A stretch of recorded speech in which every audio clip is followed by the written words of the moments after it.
This is Jeff Blashill. I'm listening to Missin Curfew.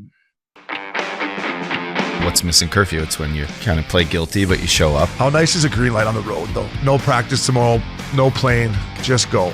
Scotty Upshaw in the clear, and he scores! Right in front, scores! A few laughs, a little bit of fun, and obviously a lot of hockey talk. You're listening to Missin Curfew. Fellas, coming to you from Hall Pass Media in beautiful Newport Beach, which I will get to in my milk carton segment here.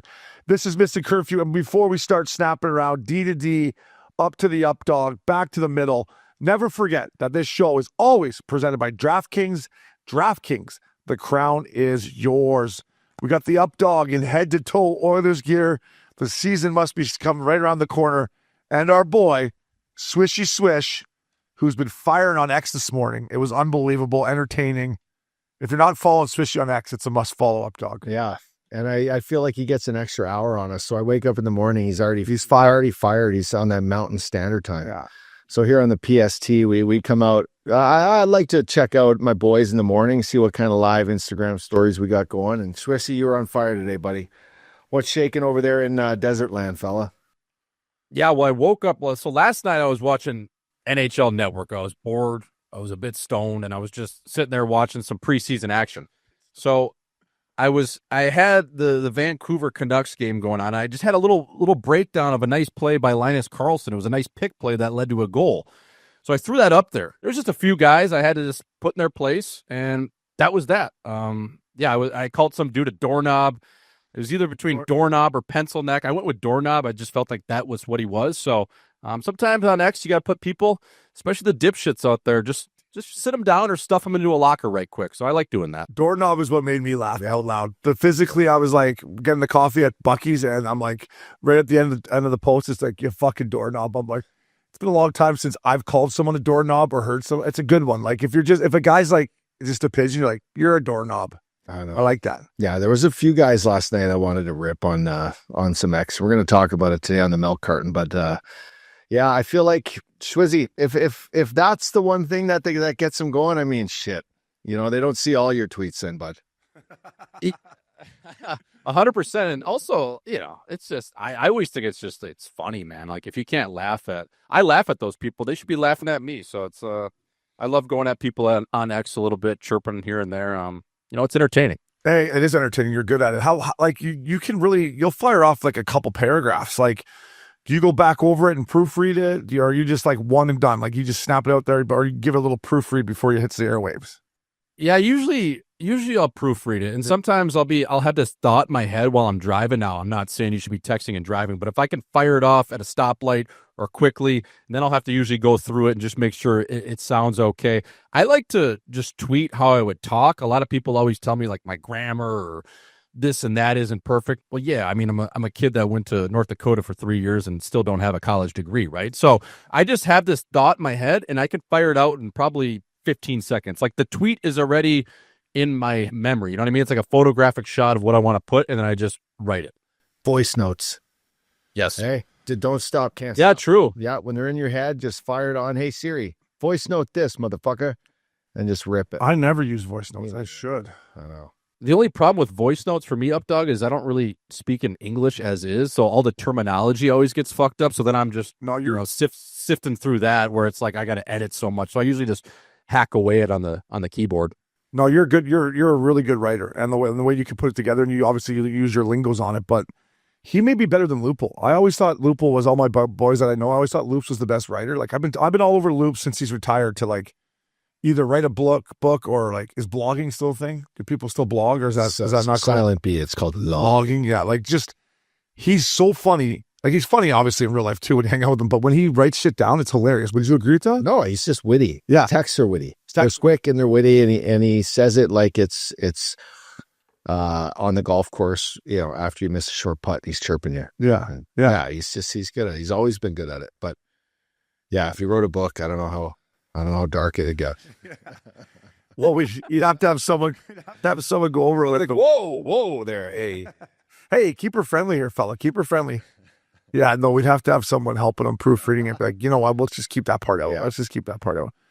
But I agree with Swishy. Hey, fellas out there, everyone, it's just, it's entertainment, right? It's showbiz, Swishy. We're just trying to entertain the people. It's a joke. Don't take everything so seriously, right? Life's too short to be just bitter all the time. I'd rather laugh than be miserable all the time. You know what I mean? They're just looking for clickbait, boys. I mean, they're the keyboard monsters. Sit at home, fuck in their mother's basement, haven't showered in a week. Fucking, they don't know if they couldn't fucking picture a wet wipe from a dry wipe. They're in one. So their hygiene in general is not perfect. No, it's perfect. No, which teased me up right into my opening conflict here, boys. Hygiene.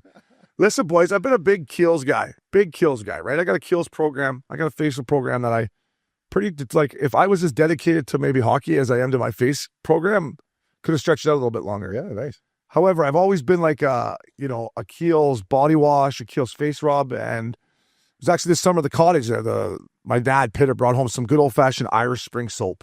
Nice. And I was like, you know what? Musky. It was just nice. And I had a big old bottle of Keels that has finally come to an end. So I went out, Mac Miller went out and bought, fucking must have been, I don't know, a bundle. She went to Costco. She brought home 12 bars of Irish soap. But anyways, do you ever use soap? Remember back in the day in the showers with the boys where you just had to throw the soap around, there'd be pubes on it and everything? But when's the last time you used a good bar of soap is what I want to know, the boys. Because I've made the switch and I had a nice shower this morning.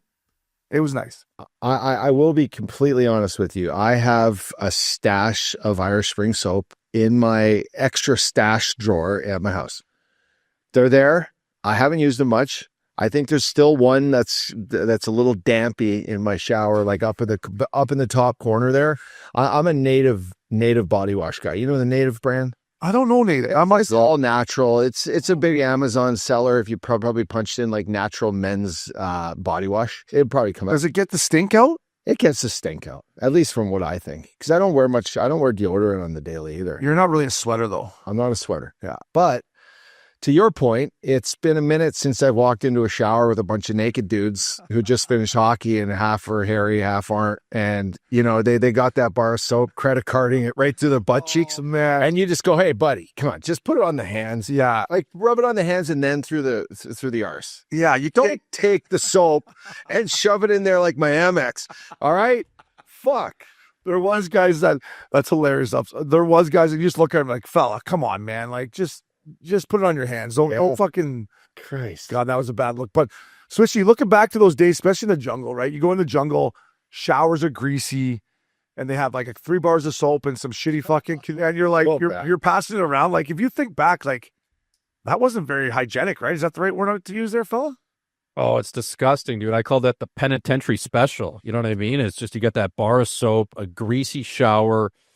Now, I mean, there's so many different things you got to worry about in terms of, if you don't have sandals on, am I going to get warts from this shower? What other bodily fluids are in here? And then you factor in just an Irish Spring soap bar full of pubes. Now, that is disgusting. I would look at that and I'd be so choked. I'd go in there and rinse off. But sometimes I'd be like, I'd have to go back to the hotel. We're probably staying at the La Quinta in the jungle, and I'd shower there too. So sometimes those drinks, man. Oh, that San Diego where the Gulls played, where you guys played, that away locker room was so greasy. Yeah, I went over there one day to see somebody. I put my head in and I was like, "Ooh, that's not perfect." Oh man, yeah, it's just like damp and moist and just an old Coliseum. It's not perfect. We had a brand new room there. We were lucky. That was the only thing that was brand new in that whole building. That big massive character. That was the arena from Almost Famous. Oh, it is.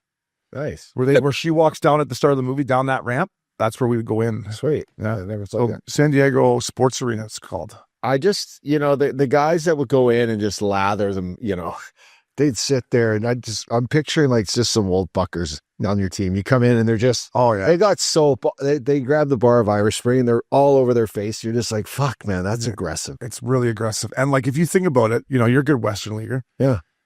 Like, I had a lot of bad showers in the Ontario Hockey League in the Ways room. Then you go to the American, like, think about how many bad showers we had, to like just awful, no water pressure. We made it out alive. I still got sometimes there's a little bucket fungus shows up on my arms. I'm like, what the fuck is this? Putting the Irish Spring soap bar on your face is an absolute maniac type play. I mean, that soap would take the chrome off a trailer hitch. You know what I mean? Like, that stuff is potent. If you put that on your face, dude, that's crazy. Yeah, they would. Do you think it's bad for your skin? Because I it dries it right out. There's so much perfume and shit in that. Like it's there for a reason. It's it's on sale for a reason for sure. Is it budget? Yeah. Yeah. That It's penitentiary fucking bars there. Yeah, is what Schmaltzy says. well, Uppy's right. All that soap. I mean, I'll use like a Swagger from. Oh, fucking good though. You know what I mean? Like I'll use like some of these soaps. They have like yellow 5 in it. All these different dyes. Like it's not perfect for your skin. So these body washes though. Let's go back to the body wash. They gotta have shit in them too. No, like if you go get an Axe body wash. Yes. Oh yeah. So what are you using? All natural, stinky.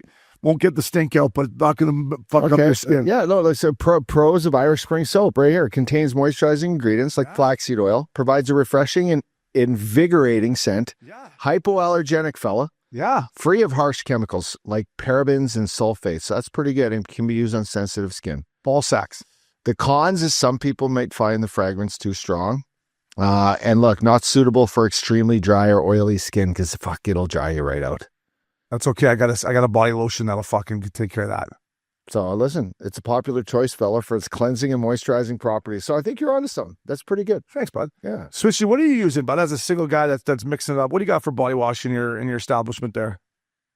I've tried some of the more friendly ones for your skin, the ones that don't have the dyes or the yellow 5. Like a lot of these, especially Old Spice, when I use Swagger, like it's not great with a lot of the chemicals in it, but I mean, you can take a shower and that scent will last forever. And especially, I'm not a huge deodorant guy, especially before a workout or something in the morning. So I'll usually just go Old Spice Swagger. I'm old school. I've been using that for, 15 years. Lather up the Swagger robes, go from there. But I've tried the all natural ones. I feel like they don't get the stench out. You know what I mean? I know.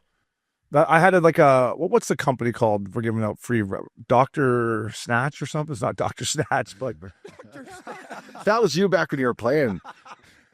Kyle, pull up natural deodorants, Dr. something or other. I thought it was. I will while we're on the topic because you have a good facial program. But the company Caldera. You heard the Caldera group? Oh. All natural. Stacy Keebler, Talk about getaway sticks. but she Right there. she's behind it. Dr. Squatch. Squatch? Oh, Squatchy. Squatch. I use that for deodorant, all natural deodorant. Pine tar. Pine tar, baby. And I was stinky, man. I put it on and I'm fucking going somewhere and I'm thinking, well, who is that? And I'm like, that's me. So I couldn't use do you use all natural deodorant as well? I use, I do. It's a brand. Well, if I'm not using Old Spice, which is just my quick on the go getter, there's ones that like, I guarantee it leaves a little fucking streak though, you know? Hey, Swishy, I guarantee he's using that Old Spice because if he's on the go every day. So I guarantee that Old Spice is getting a good workout, eh? Yeah. He's buying the 3-pack every Monday. Hey, are you guys old school like that or spray? No, I'm old school. Like, fuck. Do you like the white streaks or the? Because that on my makes you shirt. dry. It's on my shirt. It's on the black shirt. It's on my shirt. So yeah, back to this Calterra and Lab. Best men's stuff I've seen for face. Really? So if you're getting off the keels, I love Kiehl's. I'm gonna get us some of this stuff. I got this other moisturizer that's straight out of some jungle where they get it out of the fucking rainforest, man. You put it on your face. It's, you know who I got it? It's Cindy Crawford's company. Nice. I put it on, dude. It's just like my skin. It's just like What's that thing for your nose that you were telling me about? boom boom. This thing's unbelievable. Go to the boom boom. Go to the boom boom. Fuck is my nose in one right now. So it's my allergies. My allergies to these fucking fans, they have returned. Do you ever watch Shark Tank? Swish your ups. You ever watch Shark Tank? Of course. I watched it right there. So these guys came on Shark Tank, and all of them, Cuban from all of them, were all over them, making them offers. And these guys, I think it was a guy and a girl. Anyways, they had the stones to say, beat it, Sharks. And now the company's worth, I don't know, 150 million or 250 million. Can you go boom boom anal stick and just shove it right up the hoop or what? I mean, the boom boom nasal stick. I mean, I'm sure you could. I use the boom boom lavender, and you just take a couple fucking pulls of it. Oh, it's enlightening, huh? And uppy, I'll tell you what, my beak is in one, and it just opens everything up. I need a moisturizing one that's like. I think you should give this a. Can you breathe though? No. Yeah, you should try. Just get the old school smelling salts going every morning. Just take a whiff of that. You see these NFL guys are having to hide the smelling salts, right? They put them in their pockets now because they kind of banned them. Wow. So Aaron Rodgers the other day before the snap was like,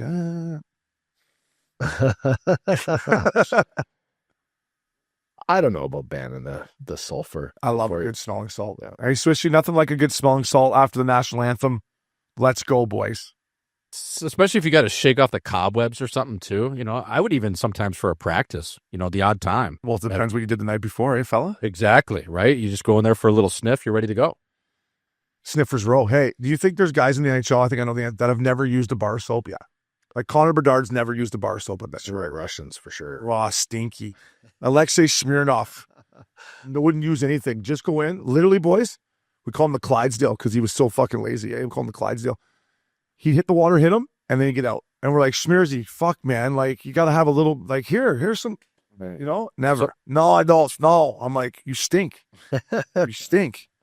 So free. Another stinky guy I play with, Michael Grabner. Stinky. Really? We let him play at the poker table as a rookie, and I said, listen, I don't love rookies playing at the poker table, but whatever, I'm getting outranked here by the boys, but you got to do something about that. Is this in Van? Or, yeah. You got to do something about the body odor. Like, we can't have you at the table as a rookie stinking, right? That's fair. That's fair. No, that's common sense.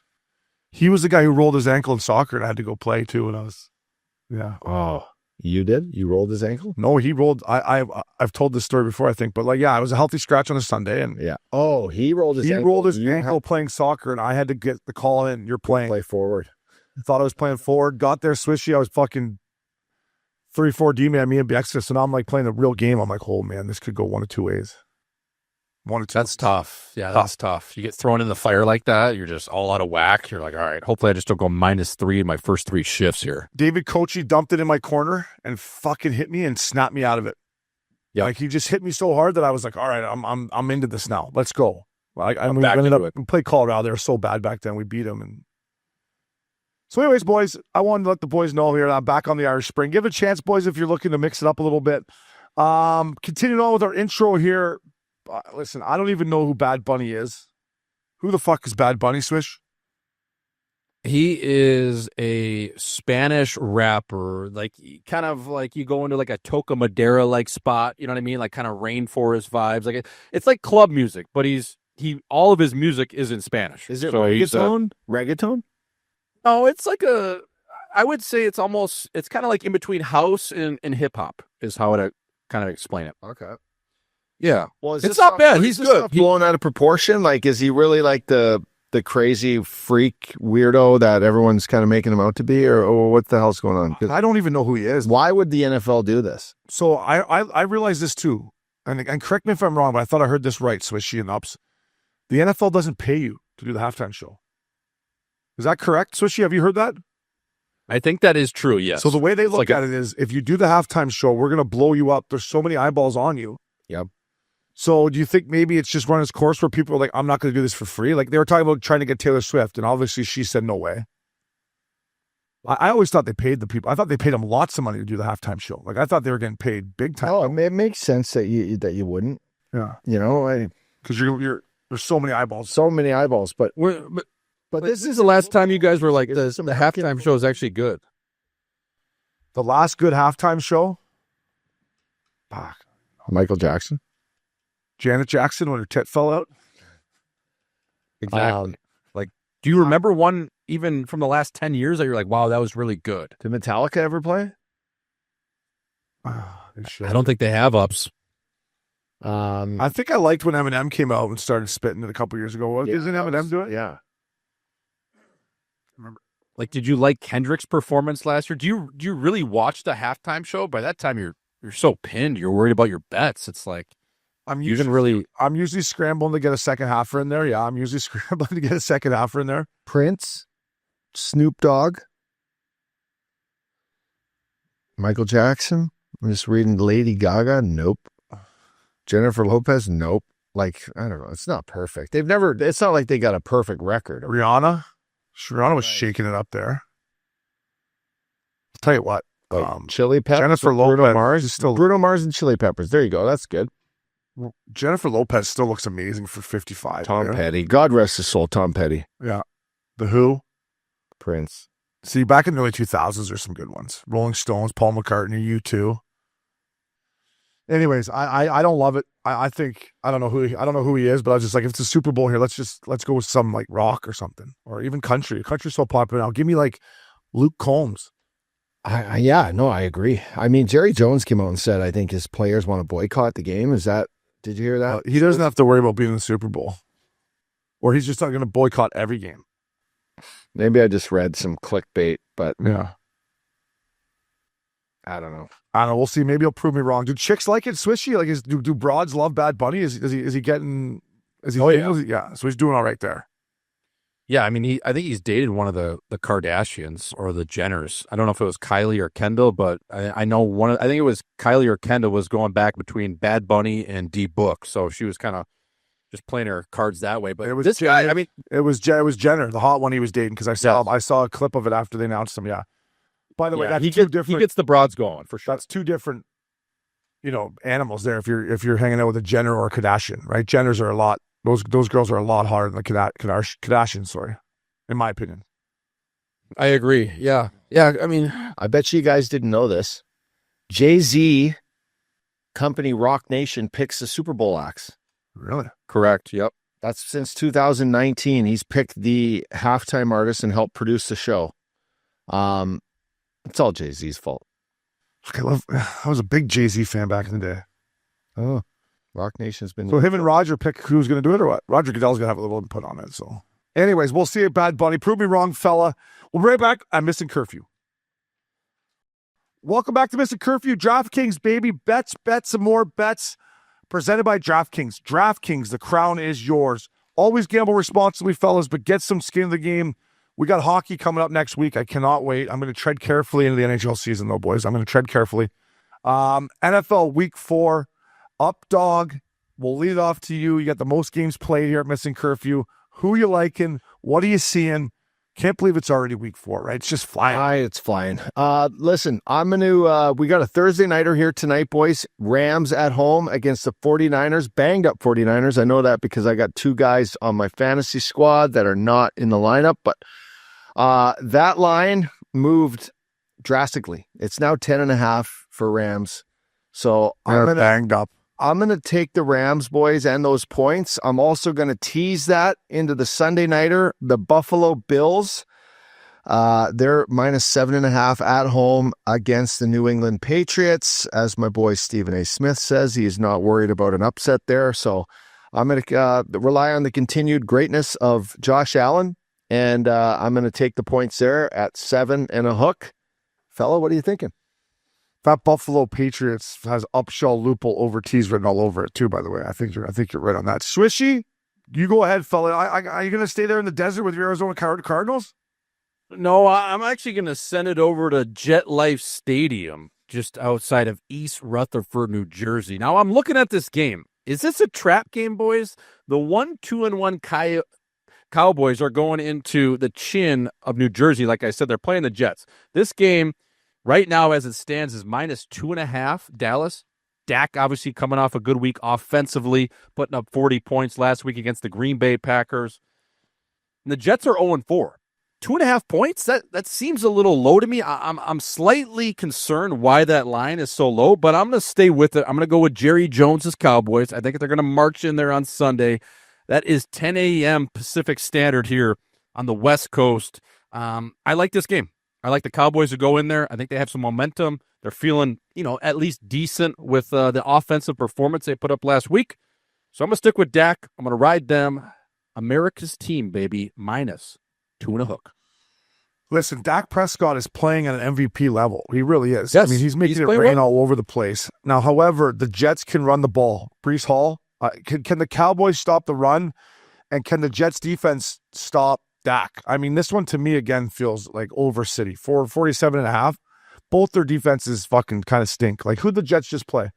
Miami 2-0, and the boys were just fucking making it rain all over them. They were slinging it. So, we'll see. We'll see if they can stop the run, but I like that Swishy. Boys, I got 3 games over here.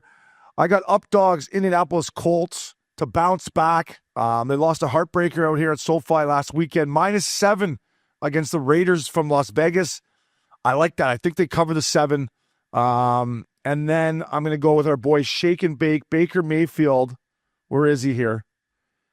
+3.5 going into, going into Seattle. Tough place to play. Long flight going up from East Coast to West Coast, but I just love Baker Mayfield. They got off to a slow start against your Eagles last week. Had they not got off that slow start and the Eagles fucking blocked the punt for a touchdown, they probably win that game outright. And then my lock, I'm taking Patty Mahomes and the Chiefs Kingdom going into Jacksonville. Money line though, boys. Give your balls a tug. -175. Patty Mahomes, money line. Chiefs Kingdom. I don't think they lose another game. Let me look at their schedule. I said that. You said it. Where you said it last. I said it Tuesday to you, boys. Bold prediction, boys. I said that, mind it. and then I do not mind it. I don't even know their schedule though. Give your wrench a tug. You got to give it a tug, Swish. Yeah, you do. Sometimes you got to tug, man. All right, here we go. Okay. So, wow. Okay, they got the Jacksonville Jaguars. Then they got the Dan Campbell and the Lions at home. They should win that game. Raiders at home. They should win that game. Commanders at home. They should win that game. In Buffalo. Okay, they'll probably lose that one. In Denver. Fuck, they got some tough games. They got some tough games. They're going to lose a game. Cut that out. Edit that. They're gonna lose some games. So they got the Lions. They're gonna lose. Play the Lions. They got the Lions Heads up. at Arrowhead. Oh, remember when we did that at Kansas City Live with everyone smoking, banging on the drum? I was just offbeat city. Sissy, you did the little fucking the limbo or whatever it's called. What's that called when you go under the stick? Yeah, we were doing the limbo up there. Remember, I was gonna say something on stage, and then the MC at the KC Live was like, "Hold on, this crowd's pretty hostile. I'm gonna have to actually take the mic away from you. I don't want you to get shot." I'm like, "What? I wasn't gonna say anything crazy here." He didn't want to let you have even a second with it. That was his time to shine. He'd been prepping for that all week. He's like, "I'm not letting this young, good looking stud come in here and take my thunder." Yeah, they're paying him $22 an hour, right? So he got to do his job. We're lucky someone didn't get shot in there, though. No. I was crazy. I'm like, we got to get out of here alive, boys. Well, good thing they won. Yeah. They played San Fran, so good thing they won the game. You have to play to win the game. I'll tell you what, the KC Live in general is a sick setup. Like, they should have something like that at LA. LA Live. No. Well, they down here, Fashion Island. Something at Fashion Island. It was cool how all the bars, you watch the game, it's all right. It was a cool setup. It just was a unique crowd. Do you think they do that every game, or was it just promotional? Every road game and home game. Every game. Yeah, every game. What else are you going to do in KC? Yeah. Get drunk like we did. Yeah. Kicked out of bars. It's fun. That's their Sunday tradition. Yeah. No, it is. Stuff your barrel with a bunch of brisket. Yeah. I had fun on that trip. That was a good trip. Got us in some trouble, but whatever. Took my old fashioned right out of my hand. That's what I didn't like. That Swishy when he took my old fashioned right out of my hand. Let me drink it and then I'll leave. Yeah, I used this choke because I did a bonehead play where I took a puff with a pen right at the table, and then he was mad, and then he came over and he grabbed your old fashioned, and it was, "You don't have to go home, but you can't stay here." Time to go, boys. Yeah, it was -1 early, but I thought I responded well. Sure did. DraftKings, baby. Boys, always gamble responsibly, like I said, but get some skin in the game. Moving on.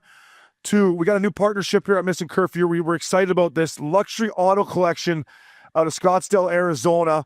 Johnny, he's an absolute beauty. The luxury auto collection dog of the week. Fellas, if you're looking to level up your ride, whether it is exotic, a luxury SUV, or even a custom van for those golf trips, you got to check out our friends at Luxury Auto Collection. These guys have the best inventory in the game.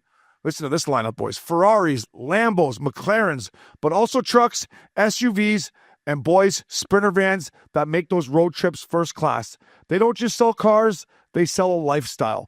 Promo code Curfew will get you free shipping on anything you buy. Sick cars, Sprinter vans. I'm telling you, go check out their website. This guy has got it dialed. Johnny, he's an absolute beauty. Lottery Auction Collection, Dog of the Week.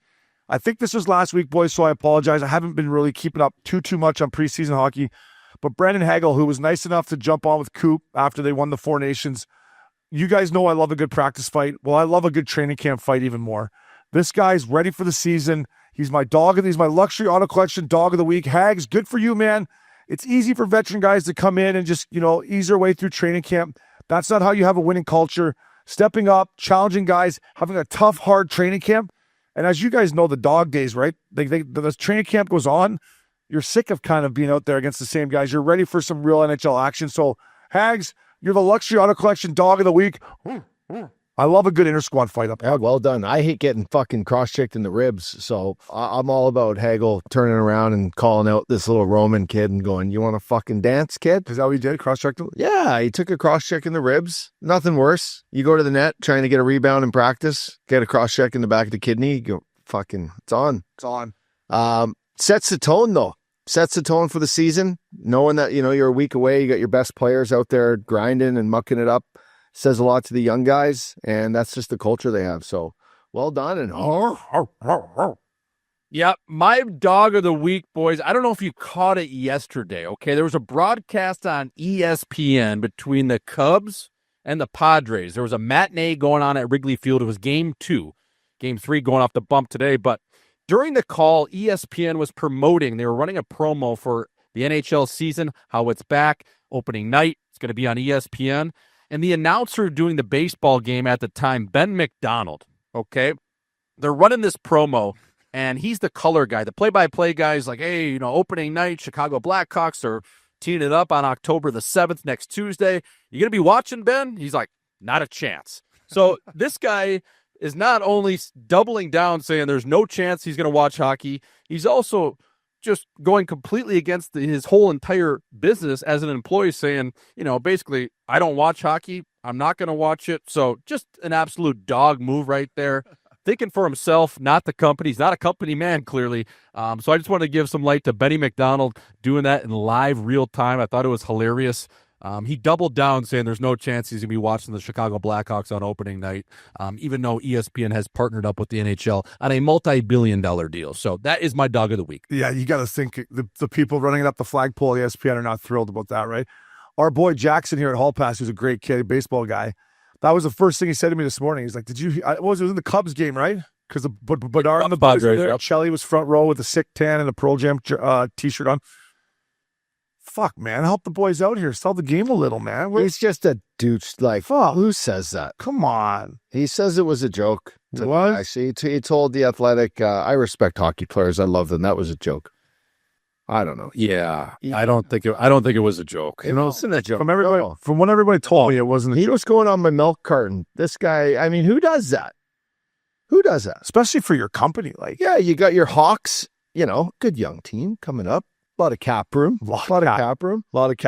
Against the Panthers, back-to-back champs. If I was Blash, perfect timing, who's our guest today, I would just have team shirts that say lots of cap space. Like, instead of Chicago Blackhawks, just lots of cap space. And every time you go into a rink, you just walk in, you're like, hey, boys, lots of cap space. Cleaning up the city. Connor, hey, Breadman, lots of cap space here. Hey, that should be their team motto. We got lots of cap space.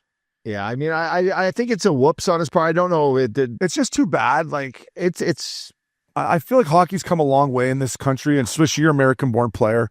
Bucci does a hell of a job. Steve Levy promoting the game. Barry Melrose. It's just too bad that other sports still look at hockey this way. Like, he wouldn't say that about the NBA. Even if he's not an NBA fan, he'd watch opening night if it was on ESPN or whatever. Like, it just sucks that people still look at hockey as like as a fourth sport that nobody cares about down here, because I don't think that's accurate anymore. And judging by the franchises, Bettman, I mean, hockey franchises are growing way quicker than NBA, way quicker. So I'm close. Yeah, I know that article came out yesterday, which is great for hockey. I mean, I've often said on this podcast I wouldn't watch the NBA, but that's true. I'm not a huge basketball fan. For him to actually work for ESPN. You wouldn't say that if you were working for ESPN or NBC and they were starting opening. It'd be like, Reggie Miller saying that for NBC, like, I'm not going to watch it. No, that's different, actually. It'd be like Charles Barkley saying hockey sucks. Yeah, I would never watch it. Yeah, but he actually loves hockey, and he's a guy's guy. Barkley goes the other way. When he's on TNT, Smith, she's like, they're doing the highlights of the TNT, and he's like, I was in the green room watching hockey with the boys. He's not even watching the NBA. He's such a beauty. Oh yeah, he's always hammering the money line on the Maple Leafs too. Like, that's the squad, the Leafs. Real men take the money line, Swishy. That Real they men do, my take friend. the money line. That they do. So we got a dog and a milk carton, both angles. I like that, boys. We're going to continue on here with the Missin Curfew milk carton. And listen, I like Zegras. I got to know him a little bit out here. I think this is a true statement from him. If it's not, I apologize to Z, but from everything that I've seen so far, and listen, he did have a tough year last year, and we all go through it. But Z, fella, I'm putting you on the milk carton for blaming the weather in California for not playing good. It's the nicest weather maybe in the world. There's guys that play in Winnipeg, Edmonton, Calgary, Minnesota, Philly. You can throw Philly in there. I love the city, great sports town, but you cannot blame seasonal depression when it's 70 all fucking summer with no rain. It's gorgeous out. There's nothing better for you than vitamin D. Yeah. And our boy Z blames the fucking weather for having a tough year. Z, it's done with love, but you're on the milk carton. Break out that shovel. Look out for the freezing rain in Philly because you're going to get your fucking winter, fella. Yeah. And I'll be out here at not a Big Canyon, but I'll be out here at the Bay Club soaking up the 70 seasonal depression. That's Milk Carton City. Hey, KC back there, put a little note on the calendar, the Missin Curfew calendar, that the first snowfall in Philly, we're calling in Z, and I hope he has a great start to the season. I hope he's got 10 goals and 10 apples in his first 25 games. And we're calling him in to do a little live update to see if the seasonal depression is fixed. What Philly starts that freezing rain and you can't park your car because the fucking wheels are frozen, your hands are freezing. I'll tell you what's going to make him depressed is when he looks at his bullpen up there compared to the one he had out here in Orange County. Now that was going to make him depressed, Swishy. But he's like, holy shit, all I got is a bunch of fives out here. Take me back to the OC, baby. I got a bunch of fives with bad attitudes here in Philly that are motherfucking me every other day. He's got to be the first guy. I was thinking about it, just laughing last night. He's got to be the first guy to ever be sick of the sun. He had it pretty good, man. You know what I mean? Like, what are we talking about? I was laughing at that. I was like, seasonal depression from too much sun. That's what the headline reads from Trevor Zegras. I mean, he is a Northeast kid. He's a Northeast kid. If you want to say it, maybe does add to is how much of a beauty he is. Yeah. That he's the first player in the history of the NHL to complain about the weather in California. Yeah. Maybe he's on to something. Maybe he is. And listen, Uppy's right. I hope Z has a great year. I think Rick Tocchet's a good coach for him. Uppy, you know more than anyone the fans of Philly. Oh, yeah. Like, he's going to have to dig in here. But Z, it's out of love, fella. You're blaming the fucking weather for having a tough year out here. I would have blamed your coach over the weather that you had there last year. But it's all in good fun, boys, here at Missin Curfew. Last but not least, before we get to our guest, the head coach of the Chicago Blackhawks, back up the Brinks truck. Beep, beep, beep. Feels like we're backing this fucking thing up. Yeah. Better get new shocks on this thing, eh? It's like this. Right. It's like our Sprinter van. Needs new shocks, needs new fucking whatever else it needs. Absolutely. No, there's a lot of action. A lot of cash. They're out, eh? A lot of cash. Swishy, these are defensemen. These are defenders too, but this one's hit close to home to us. We'll start with Luke Hughes. 7 years, 9 bananas a year for $63 million. Listen, I get it. This is one that they're hoping, on the back half of the last 3 years, he'll be underpaid. But right now, listen, the kid can skate. I don't love his style out there. I don't love the way he wears his equipment. I don't love his skate to sock ratio. He doesn't look like Jack or Quinn. They both have stick style to me. He can skate. Lots of offense upside. Got hurt last year. Listen, with the money being thrown up, maybe Fitzgerald thought, let's get this kid locked up. But to me, we'll see on this one. 44 points, 7 goals. He's young. He's 22. We'll see. He's got to stay healthy, but this is a lot of bananas for him. He's making more than his brothers. Yeah, I think you're investing in the sperm there. You're investing in what can be. Like a lot of GMs now, you're investing in the product you hope it turns out to be in 3-4 years when the market just goes buck diddy. I do like this kid. I watched him live last year in the holidays. He was the best defenseman on the ice that I watched. It was Carolina, New Jersey. He had the puck on his stick the whole time. He played confident hockey. I saw some promise in his game. So tons of upside. Tons of upside. I like this deal. How do you like that though, boys? How do you like going from making $925 to making $9 million? Those paychecks are going to be a lot juicier. Yeah, just add 2 zeros to the. I was going to say add a couple zeros. Wow. Hey, going from $925 Swishy to making 9 bananas. How are you, fella? That'll keep the lights on. That'll get you a nice little place in Hoboken or wherever the fuck you want to live. Right in Snowboken, right in Jersey City.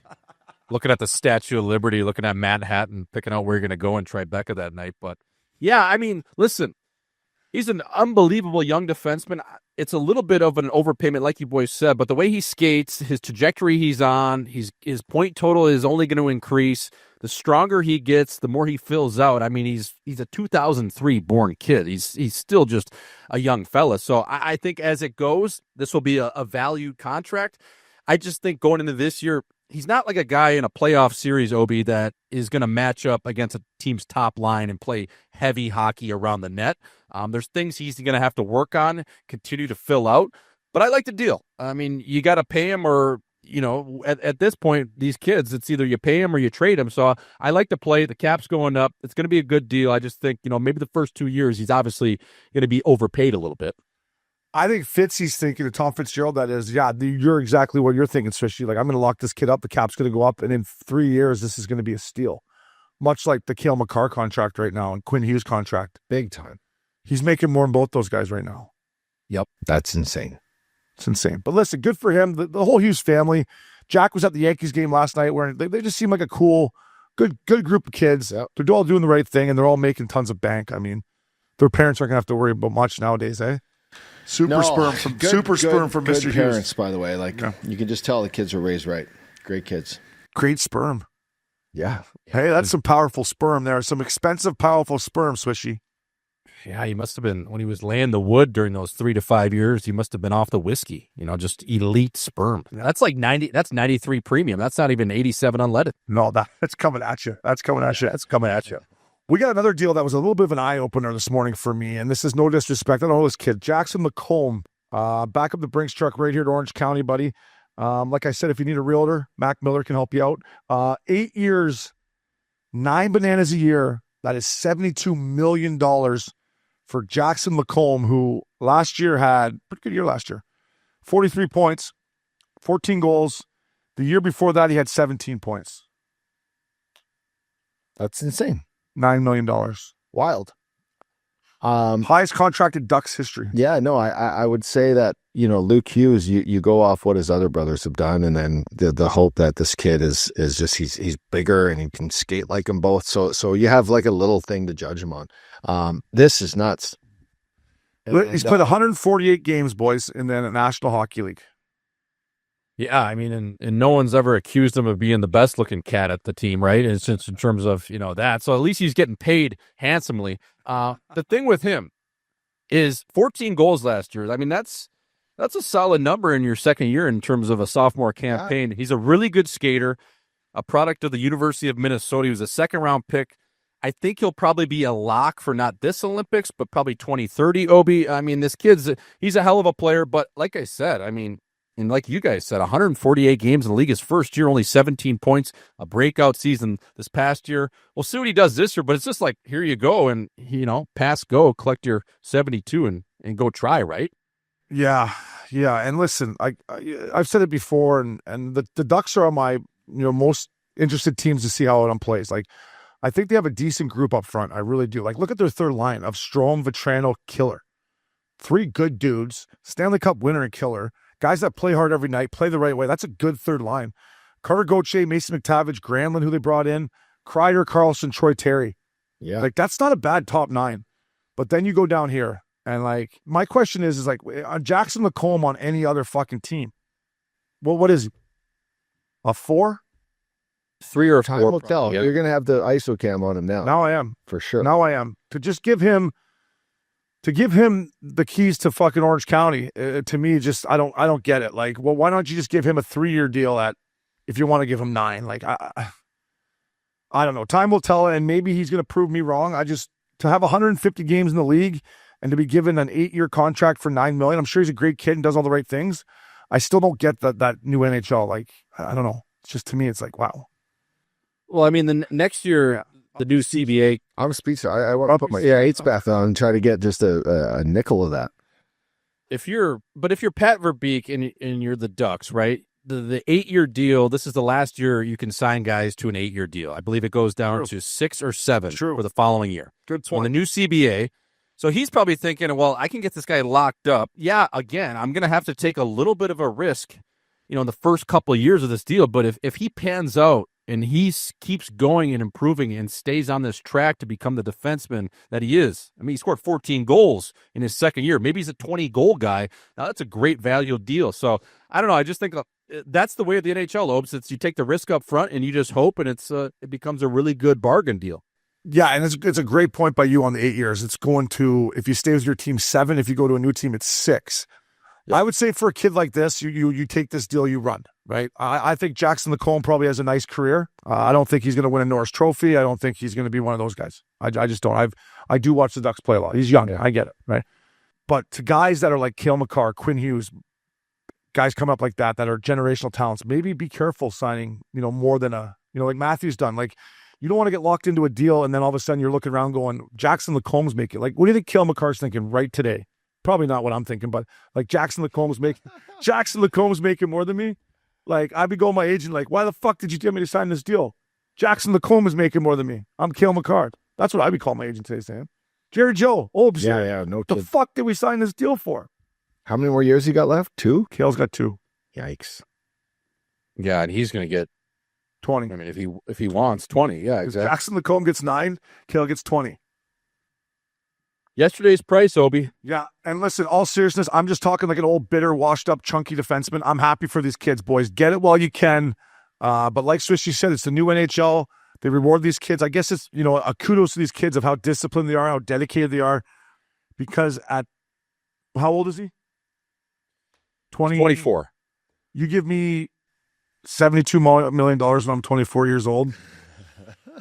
Oh, boy. I don't know, Ups. I don't know if it would have panned out. That's scary. I don't know if it would have panned out for the Anaheim Ducks organization. So, hey, good luck to all the boys. Make it while you can. We got friend of the show, all-time good guy, new head coach of the Chicago Blackhawks, the Madhouse on Madison. This guy hopes to get it rocking again. Jeff Blashill, Blashman, coming at you next on Missin Curfew. Welcome back to Missin Curfew. Swishy, friend of the show, all-around good guy.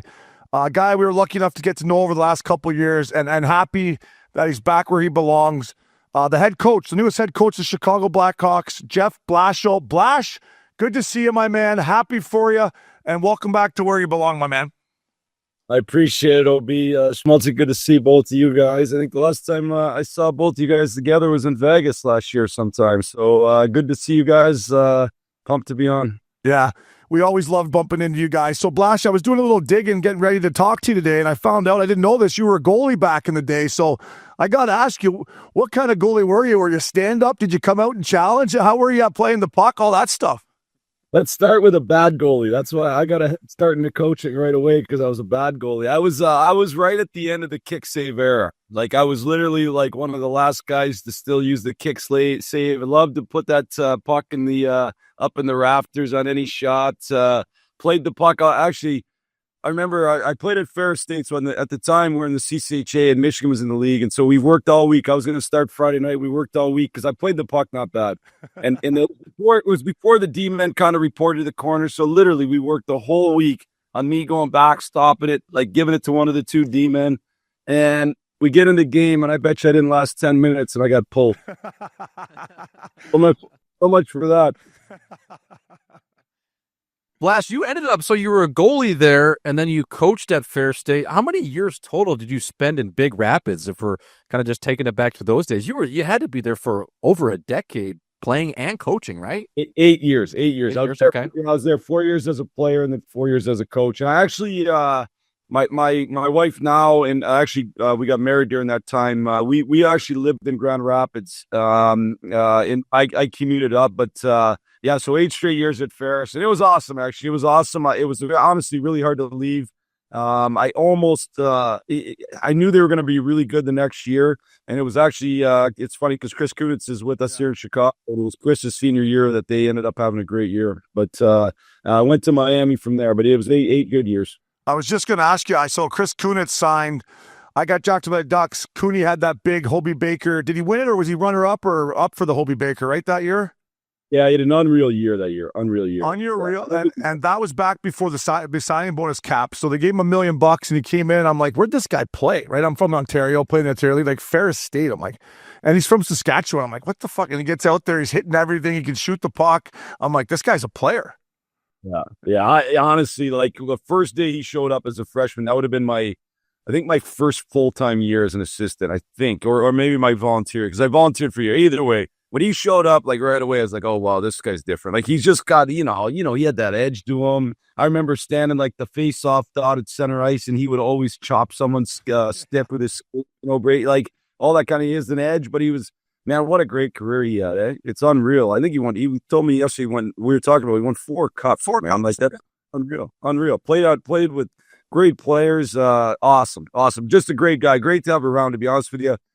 He's going to be with us pretty much every day that we're around here. And, you just get that perspective from somebody that's been through all that. It's awesome to have. One of my favorite teammates. We came up together in the American League in Cincinnati together, and I don't like Bob Hartley for many reasons, but when people ask me about Bob Hartley, I'm like, yeah, he told Chris Kunitz he could never play in the NHL either. So I was like, it wasn't just me that Bob missed on the radar there 4 cups later. So Blash, yeah, he's a great guy. I love Cooney. Say hi to him for me.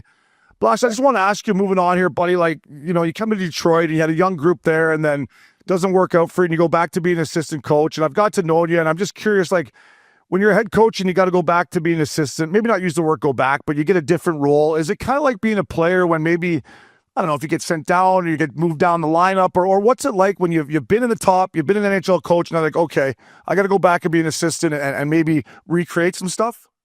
Yeah, I mean, the first thing I'd say is when I got fired in Detroit, it was after 7 years, and honestly, it was great, but it was 7 hard years. Like, we were coaching through a rebuild there. Anybody that's been through a rebuild knows it's hard, and so trying to find answers, trying to find some way to help our group get better, and so at that time, to be honest with you, it'll be like I wanted a job right away, and Coop and I had talked. I knew it was probably going to be available, the assistant job, but I was interviewing for a couple head jobs. And I wanted a head job right away. That's kind of the competitiveness in you.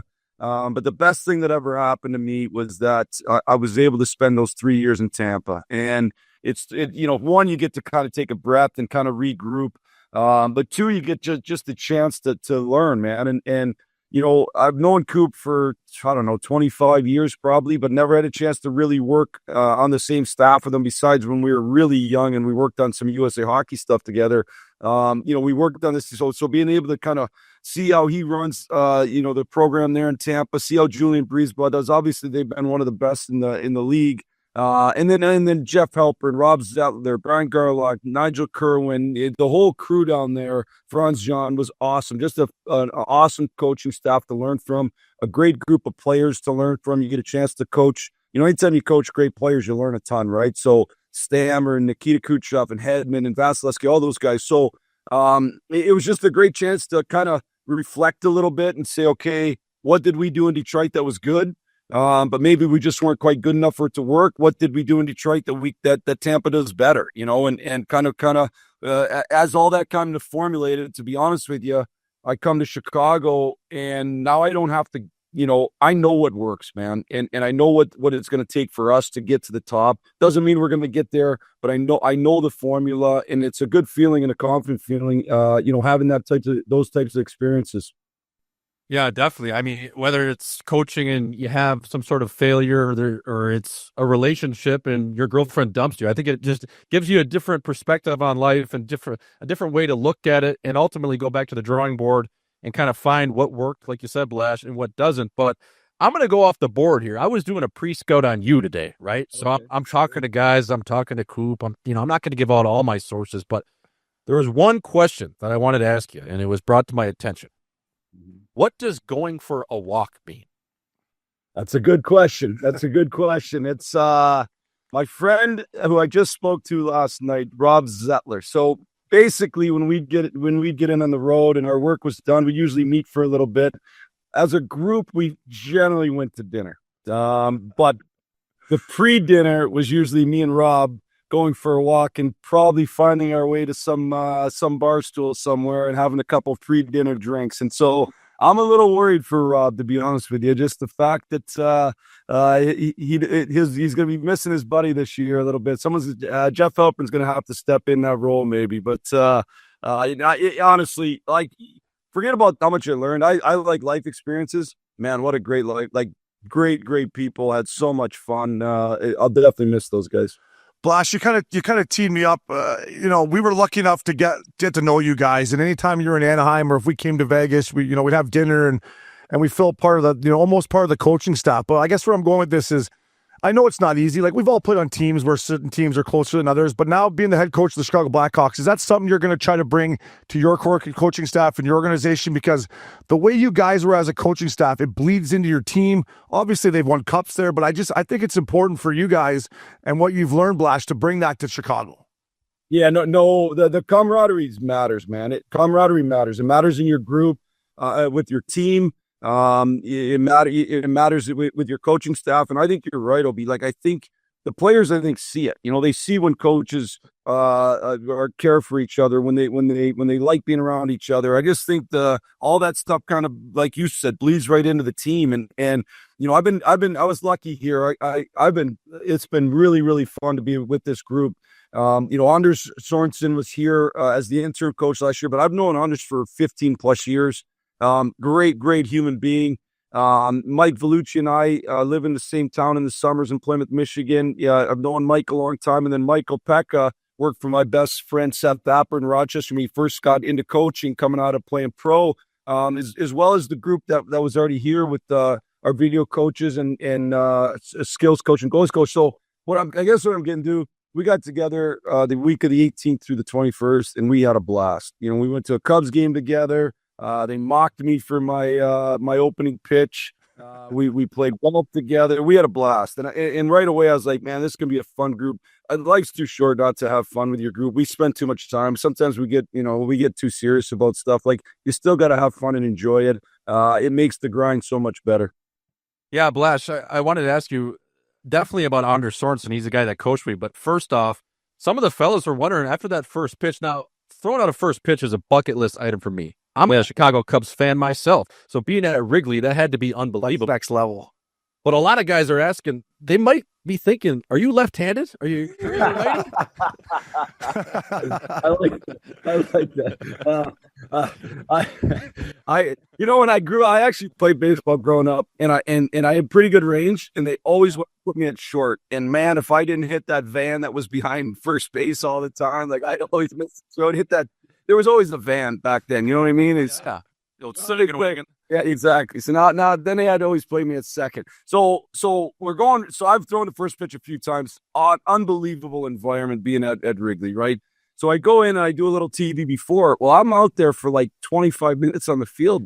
They iced me. Yeah, they iced me. And I was like, I'm not going on the mound. And there was two younger girls that went ahead of me. One I think is the number one pickleball player in the world, I think. Anyways, they both went right to the mound, and I'm like, oh my god, I have to go to the mound. And the last piece of advice was like make sure you throw it a little higher. And so all I was caring, I didn't care if that thing went way up in the air. I just didn't want it to hit the ground.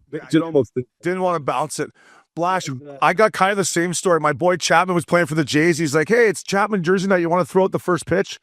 I'm like, sure. It was an afternoon game. Stayed out a little too late. Hey, Blash, they make me get there like fucking an hour and a half before the game. I get to the park. I'm waiting around. I'm not throwing any balls. I'm like, man, I'm stiff. I'm worried here. And she's like, you're not allowed to go to the mound. I'm like, don't worry. I'm not going to the mound. So I just went to the start of it, and Blash, this thing, that much, buddy. Chappie had to get her like that. So I know what you're feeling when you're just standing around there icing. You're like, let's get this going. And then I walked on the mound, and they like introduced me. And honestly, it could have just been what head coach of the Blackhawks. They did my whole resume, like everything from USA Hockey to like Paul. I was out there for like ever. I was like, oh my gosh, yeah. Oh, that's unbelievable. Blash, I wanted to ask you, obviously, you're going to stay in touch with Coop, but like, I've become friends with Rick Tocchet, and I play with Travis Green, and a lot of those coaches talk to each other and pick each other's brains and bounce ideas off them. Is there other coaches, if it's USA Hockey or guys you've been through Fair State, or other guys that you bounce ideas off of and try to pick their brains as it goes along? For sure. And I think, the positive for me is I'm in the West now, and so it's easier to talk to probably guys that you're not playing every night. Like I said, it's one of my one of my best friends is Seth Bapper. He's an assistant coach in Buffalo, and we've been in the same division, kind of fighting for the same playoff spot when I was in Tampa. So him and I, it's an easier chance for him and I to chat and kind of exchange ideas.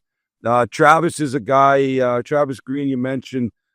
He's somebody, we kind of came up together. Now we played against each other in the American League. I think the semifinals, the finals of our conference. And that was the first time I really get to know Travis. But then we started kind of connecting over the years and picking each other's brain. And so he's somebody that I like to call and chat with and just whatever, get ideas and how things are going. John Hines in Minnesota and I've worked together on a U.S. team. He's somebody that I know fairly well. So you just, and then the guys in Tampa for sure. But you want to listen, they're unique positions. When you're a head coach in the NHL, there's not, a lot of people that have been sat in that seat and sort of, talk to people that are either currently sitting in the seat or have sat in the seat. It's always, I think, good to get advice from those guys. Yeah, for sure, Blash. And I wanted to ask you, you'd mentioned Anders Sorensen. Now, this is a guy that I played youth hockey for all the way growing up with the Chicago Mission. He coached the likes of my brother, William Nylander, Christian Dvorak, and he's just a mind that was somehow at that time especially very fashion forward. He was always preaching puck possession, different things, making little plays. And I just think he's such a valuable asset to a coaching staff, especially at that level, especially this new age NHL.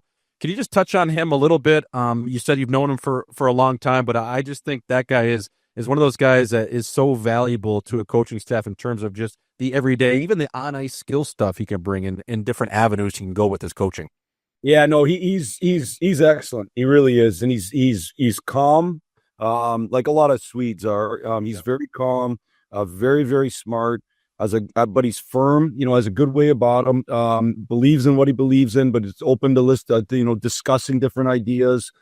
He's got a lot of experience in coaching and I like you talked about, not just the skill instruction, but kind of developing drills that then can apply to games. And he connects with our guys, and I think to a guy, anybody that had him both in, it was a short stint obviously in Chicago, but most of these guys have had him in Rockford. And I think all of them know that one, he's a great person that cares about their success. And I think ultimately the best coaches are guys who the players care about their success. And it doesn't mean they're not hard on them, whatever. And I think that's what Anders is. And I think the players know that. And because of that, I think they play for him. And, you can speak to that as well as anybody. And I also think, he brings tons to the table for our coaching staff in those ways I said. Blash, we were talking before we had you on, and listen, I took many of minuses in the old madhouse on Madison, right, with Kane and Taves and the boys flying around, Duncan Keith doing his thing. The NHL is better when the Chicago Blackhawks are better, and I think, like you said, you know how to do it, you are going to do it, but is your message to your players right now, like, such a great city, what a great fan base, like how lucky they are to be a Chicago Blackhawk, and let's turn this thing around and head the right way. It's going to take some time, we all know that, but how special of a place and being a Chicago Blackhawk? I think it's something we actually, we had our opening meeting, and today obviously was first day on the ice, but we had our opening meeting prior to that, and that's one of the things we talked about. Like, this is a premier organization, really, in sports. It's one of the premier organizations in sports. It's as good of a sports town as there is. The fans are as you guys know, I mean, they're into it in every sport. And so when the Blackhawks are great, it's an extraordinarily special place. And I know it's been some tough years going through a rebuild. I get it. I've lived it. I know what those are like. But let's not forget what a special place this is. Special place to live, special place to play, a great ownership. And so, I think as this group can start to build, they'll really start to feel that. But that's something we're trying to certainly get across to our guys. What a great, how fortunate we are, really. Yeah, and especially before I turn it over to you, sorry, my bad, but the anthem too, Blash? Like, anytime I would go in there and play in that anthem, when he points at the flag, I'm like, don't take a penalty. Like, hey, keep your stick down. But that anthem alone, man, it gets you, like, if you can't get fired up for that, right, you're playing the wrong sport. Oh, 100%. I mean, it's actually unbelievable. He just sang at I was at the Bears opener against the Vikings on Monday night, and so he did the anthem there as well. And man, it was unbelievable. It's just it was a great reminder for me for how cool it is. And, obviously I've been in the East now for a long time. And so we've only seen it twice, once a year. It'll be awesome to see it on a nightly basis. And in time when we can get this thing going where there's a huge level of excitement, it's that much better. Jimmy C, he's got an absolute set of pipes. Does he have it? Oh my gosh, holy fact. But Flash, I wanted to ask you, like, I just think the best teams, the best organizations, whether it's at the collegiate level or it's at the NHL level, they always have the alumni involved in a sense of the guys that have come before you and the guys especially that have won. And in St. Louis, I got a little bit of taste of that with a lot of, household names being around a lot of the times. And I think that's very important. I'm sure you saw it in your early days of Detroit with just all the legends around. Is that something that you want to kind of bring back to Chicago? I'm not saying it's been lost over the years, but just having those guys like the Chris Chelioses, the Duncan Keiths around, I just think that goes such a long ways for the younger players to just be around those guys and just even feel the tradition and the success those guys had in that town. Yeah, I think it's critically important. Like, I just think it's such a part of your history, and I got a chance. I came back for Chelly's when his jersey ceremony, and so I got a chance to meet Keith and Seabrook and some of those guys who I really didn't know prior. What great guys, man! What great guys! And so embracing that era of winners, I think is important. But even all those prior to that. I played in a golf outing beginning of August here, where a number of guys were back. It's not Jeremy Roenick's outing, but he's a big piece of it, and a number of guys were back, and so I got to meet a number of guys, and I thought it was awesome, and so just the trying to get it interwoven between the alums and the current team, I think is important.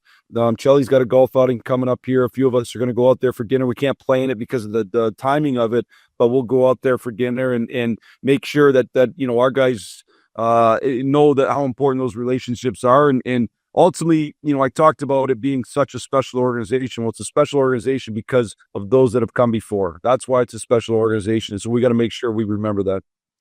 Speaking of Chelly, I was back on the lake in Toronto. I was coming off the lake with a pretty nice tan. I get to Pearson Airport and I look at them, I'm like, look at the tan on this guy. How does this guy? And I keep walking. I'm like, fuck, that's Chelly. You should have seen the tan on this guy, boys. It was next level. I know he always has a good one, but I was like, where the fuck has he been? He was sparkling at the airport. I'm like, look at that. Like he buttered it up a little bit. So he's always looking good, eh, Blash? Oh, he's always looking good. I was just with him the other night. He's that tan hasn't gone away. I can tell you that. Blash, listen, buddy, you got a young core. Obviously, we all know that, but I love your captain. I love Nick Foligno. I take him on my team any day of the week. He drags guys into the fights. He competes every night. How much have you been communicating with him already? How much you're going to lean on him? Because you got some veteran guys, but it's not like last year where they brought a bunch of veteran guys in. You got a kind of a younger core. Like, how important is Nick going to be for getting your message, I guess, across these young boys? He's been great. I didn't really know him prior to me getting the job. I think I'd met him one other time, but so him and I talked a lot through the course of the summer, either just chatted or talked about specific stuff. And the thing I would say about Nick that stands out is how much he cares. Yeah, he cares a ton. He cares about the guys in the locker room. He cares about the success of the team and the success of the franchise. And he wants to get to better days, and obviously he's been through some tough years here and wants to help lead this program to better days. And so he's been great. He's been around the league. He comes from a place of understanding of the work it takes to win, the work the compete that you have to have on a nightly basis. And so you kind of couple him with Connor Murphy and Jason Dickinson, another couple guys that have been around a long time. It's just a really good, I think, good group of leaders to help our young guys kind of make their way. Blash, it's the last year of fitness testing, and I know you're coming in, you want to change the culture, you want to put your stamp on things. So was there anything fully knowing that it was the last year of fitness testing you put into training camp just to kind of, just hey boys, we're here now. It's a little skating test or a bike, just anything you did that way. I told Tyler Bertuzzi I was going to put the skate test in that we'd done previous in Detroit, and he was like, "Oh, this is the last year. Just about." Well, it was pretty funny. We do a skate test that's it's a skate test that's a little bit of a bag skate. It's more of a kind of a mirror to make sure guys know that hey, it's training camp, and you have to have had the good summer. We do some testing off the ice too that most of the teams do, and so whatever. A year from now we won't be able to do some of that, but we can still make sure they're in good shape. There's lots of ways to do that, and they are. To be honest with you, that's the guys. You know how it is now, man. Guys come in such great shape. But I do think there's just a kind of a moment. You need some of those moments in training camp that say to your team, and the team says to themselves, "Man, we're working." And so we'll have some of those for sure. Yeah, that is a credit to the players because listen, all of us, you got to get in camp. You got to come to camp in shape because you don't want to look bad, right? You don't want to get embarrassed out there. But like, if there wasn't fitness testing back in our day, maybe I would have taken, instead of doing the extra bike ride, maybe I'll go play golf with the boys. Like, it's a credit to the players now, Blash, that the ownership, general managers, coaches are like, you know what, we will give you guys this because we know these boys are coming in ready to rock, opposed to maybe 10 or 15 years ago. The culture on that is changed just in the sense of how much they're on the ice. Like they're on the, like I live in Plymouth, Michigan. So like a lot of guys skate out of USA Arena.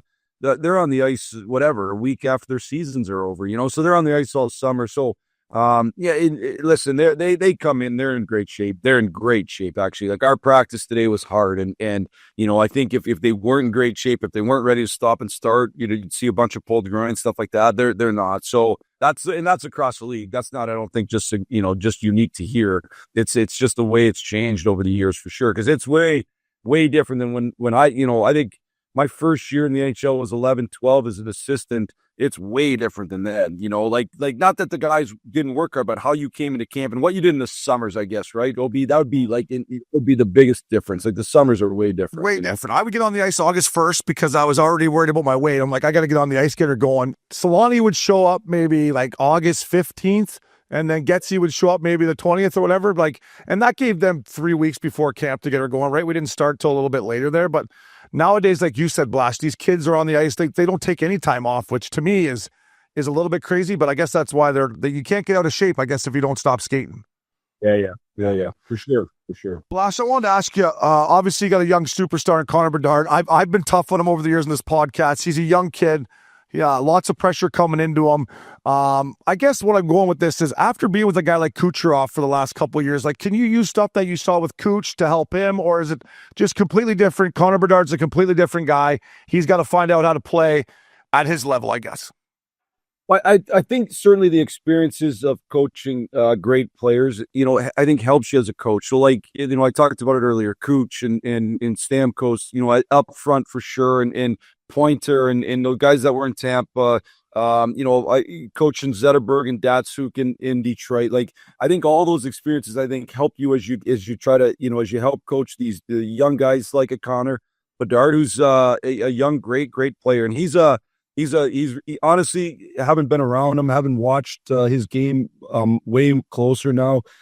He's got great ability. Like when he's got the puck on his stick from the blue line, it is elite, both as a passer and as a shooter. So, is there areas he's got to get better at for sure. But I can tell you, the conversations I've had with him, I think have been awesome. I think he's been really self-reflective and kind of recognizing things that he needs to improve at. And we'll work and I think honestly though, those are normal things. They're normal things that most 18 and 19-year-olds have to do, but he did it in the spotlight that none of us have ever had to do it in, right? Like it's almost not fair. So I mean, his spotlight is shown as bright as they come. So, but he's been awesome. Actually, he's been fun. He's been a really, really good guy to get to know.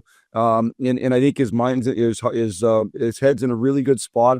He's asked me about Kuch. Like he like probably a lot of players in the league, they always ask. I was at a concert last year in Detroit, and Quinn Hughes was asking me about Kuch. Like people want to know what Kuch does because Kuch is such a special player. And is there similarities? There's some, that will be able to. Hey, Kuch did this, and maybe that'll help you, Connor. But then they're also very different. And obviously, Kuch is at a level that is as high as anybody in the league. And so certainly, Connor hopes to get to that level someday.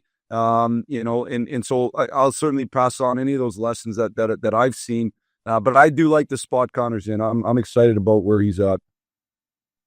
Blash, you guys took a defenseman second overall in 2024, Artem Levshinov. And now he spent 52 games last year in Rockford, got a cup of Joe in the Chicago. And, is still, I assume, probably at 19 years old, still trying to find his stride at especially the National Hockey League level.